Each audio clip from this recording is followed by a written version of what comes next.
Hello friends, welcome back. स्वागत है आप सभी का फ्लाई एयर फैमिली में। दोस्तों, आप लोग के रिक्वेस्ट के बेसिस पे और जो मुझे लगा उसके बेसिस पे मैंने ग्राउंड स्टाफ की सीरीज चालू की है और उसके इस दूसरे वीडियो में मैं आपको पूरा डिटेल बताऊंगा कि जो ग्राउंड स्टाफ में कितने डिपार्टमेंट्स होते हैं और हर डिपार्टमेंट का अलग अलग काम क्या होता है, आप कैसे पहचानेंगे। और ये आपको हेल्प करेगा खास तौर से तब जबकि आप इंटरव्यू के लिए जाएंगे और वहां आपसे पूछा जाएगा इन केस, तो आप इसके बारे में बताएंगे तो सामने वाला डेफिनेटली इंप्रेस्ड होगा कि हाँ, इसके अंदर कहीं ना कहीं इच्छा है, ईगरनेस है एयरलाइन एयरपोर्ट ज्वाइन करने के लिए। तो दोस्तों, ये जो वीडियो आप देख रहे हैं ये ग्राउंड स्टाफ सीरीज का पार्ट 2 है। पार्ट 1 का लिंक और बाद की जो भी सीरीज हैं उनका लिंक मैंने वीडियो के डिस्क्रिप्शन में डाल रखा है, आप जाकर जरूर देखें। कोई डाउट, कोई परेशानी, कोई इशू, कोई डॉक्यूमेंट चेक कराना हो, कहीं कोई डाउट परेशानी हो तो वीडियो के कमेंट में कमेंट करें या फिर मुझसे जुड़े मेरे फेसबुक पेज फ्लाई एयर, मेरे इंस्टाग्राम और Telegram channel fly air India पे। I will try my best आपके सवाल का जवाब देने के लिए। तो दोस्तों, पहले वीडियो में मैंने आपको एयरलाइन के बारे में बताया और एयरपोर्ट के बारे में बताया, वहां पर कितनी सारे जॉब्स मिल सकती हैं, किस किस तरह से उसके बारे में बताया। दोस्तों, ग्राउंड स्टाफ जो नाम है बिल्कुल क्लियर नाम है, आप समझ सकते हैं। वो स्टाफ जो ग्राउंड पे रहकर फ्लाइट के ऑपरेशन को सपोर्ट करता है उसे ग्राउंड स्टाफ कहते हैं।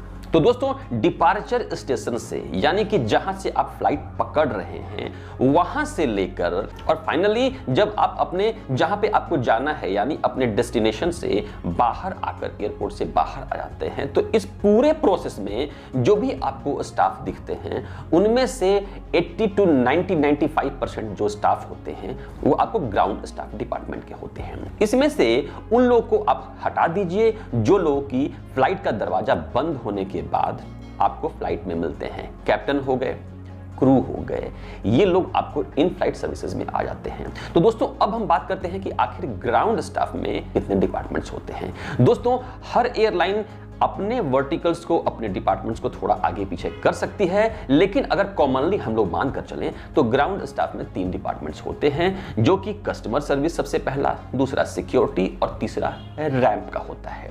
अब हम पहले समझते हैं कि आखिर ग्राउंड स्टाफ का काम क्या होता है, जिसमें कि सिक्योरिटी, कस्टमर सर्विस और रैंप आ जाएंगे।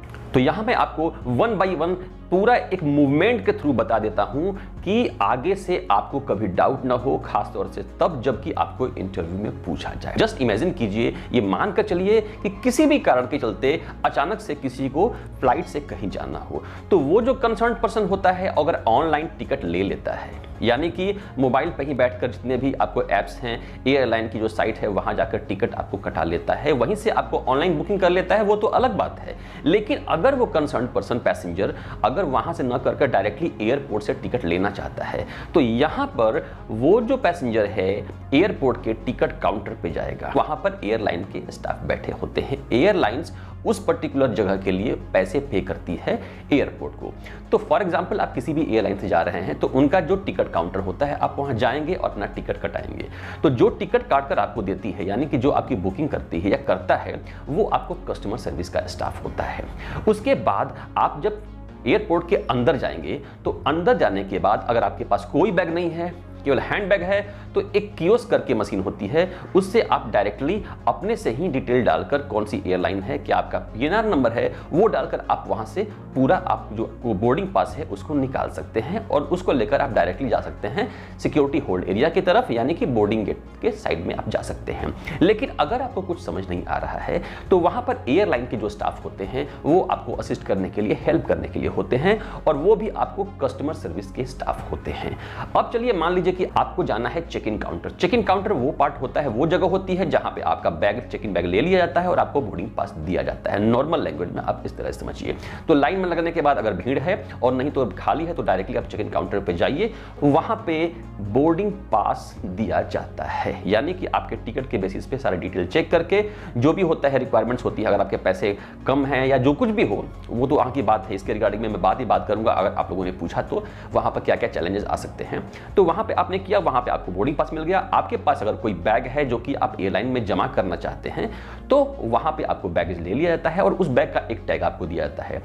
तो यहां पे चेक इन काउंटर पे जो स्टाफ होता है वो आपको होता है एयरलाइन के कस्टमर सर्विस का। यहां पर एक बात ध्यान देने वाली है, चेक इन काउंटर से ठीक पहले आपके बैगेज को पहले चेक किया जाता है कि ये बैग सुरक्षित तो है ना, इसमें कोई प्रतिबंधित कोई चीजें तो नहीं है ना जो कि अलाउड नहीं हो सकती हैं। तो वहां पे क्या होता है कि जो स्टाफ आपके बैगेज को चेक करता है, मैक्सिमम केसेस में वो आपको एयरलाइन सिक्योरिटी का बंदा होता है। कई बार ऐसा होता है कि एयरपोर्ट सिक्योरिटी का बंदा भी वहां पर होता है, लेकिन वो बंदा सिक्योरिटी का होता है। तो जो लोग आपके बैगेज को चेक करते हैं, चाहे हैंड बैग हो, चेक इन बैग हो, वो आपको सिक्योरिटी के स्टाफ होते हैं। इतना कुछ होने के बाद फिर आप मूव करते हैं सिक्योरिटी होल्ड एरिया में, जहां पर आपको और आपके साथ जो भी होता है बैग उसे चेक किया जाता है। वहां से मूव करने के बाद, वहां से सब कुछ ओके होने के बाद आपको जाना होता है अपने बोर्डिंग गेट की तरफ, यानी कि जिस जगह से आप अपनी फ्लाइट के लिए बोर्ड करेंगे। तो वहां पर भी फाइनली चेक करने के बाद, आपके टिकट को स्कैन करने के बाद एयरलाइन के जो स्टाफ होते हैं वो आपको अलाउ करते हैं। तो वहां पर जो एयरलाइन के स्टाफ होते हैं वो भी आपको कस्टमर सर्विस के स्टाफ ही होते हैं। वहां से निकलने के बाद अब आप जाएंगे फ्लाइट के साइड में। तो फ्लाइट पे बोर्ड करने से पहले, फ्लाइट के अंदर जाने से पहले, फ्लाइट के दरवाजे पे, चाहे आप आगे से चढ़ें या फिर पीछे से चढ़ें, एक स्टाफ होता है एयरलाइन का और वो होता है सिक्योरिटी का स्टाफ। इसके अलावा आप लोगों ने देखा होगा कि जब आप आगे या पीछे, यानी कि फ्रंट या बैक, किसी भी डोर से एयरलाइन यानी फ्लाइट के अंदर जा रहे होते हैं, तो पीछे दो आपको सीढ़ी जैसा कुछ लगा होता है जहां पे आपका बैग ऊपर चढ़ रहा होता है। तो वहां भी जो स्टाफ होता है वो आपको सिक्योरिटी का स्टाफ है। और इसमें एक जो स्टाफ होता है जिसको आप शायद आइडेंटिफाई नहीं कर सकते हैं, जिसके हाथ में डॉक्यूमेंट्स होता है, वो यहाँ वहाँ बेचारा भाग रहा होता है, परेशान सा होता है, वो आपको होता है रैंप का बंदा। रैंप का बंदा क्या, उसका काम क्या होता है, उसके रिगार्डिंग आगे बताऊंगा। तो दोस्तों, आप इतना कुछ होने के बाद आप जाकर फ्लाइट में बैठ गए। बैठने के बाद डेफिनेटली जो आपको अंदर होती है वो कैबिन क्रूज होती है, कैबिन क्रू होती हैं, और इसके रिगार्डिंग हम लोग आगे बात करेंगे। लेकिन कैबिन क्रू बनने के लिए आपके पास जो मिनिमम क्वालिफिकेशन है वो होनी चाहिए 12th, और जो आपका एज बार होता है मिनिमम 18 तो होता ही है।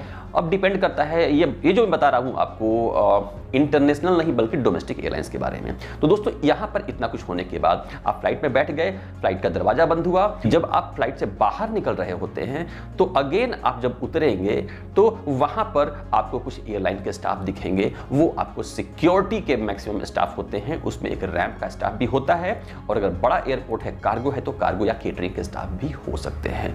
वहां पर आने के बाद फिर आप आएंगे अराइवल में। अराइवल मतलब कि जहां पर आपका बैगेज, आपको बैगेज क्लेम एरिया पे आप आएंगे, जहां पर बेल्ट पे आपका बैग घूमते रहता है। तो वहां पर जो स्टाफ होता है जो आपको असिस्ट करता है वो होता है कस्टमर सर्विस का स्टाफ, जो कि कोई इशू, परेशानी या किसी और सिचुएशन में आपकी हेल्प करता है।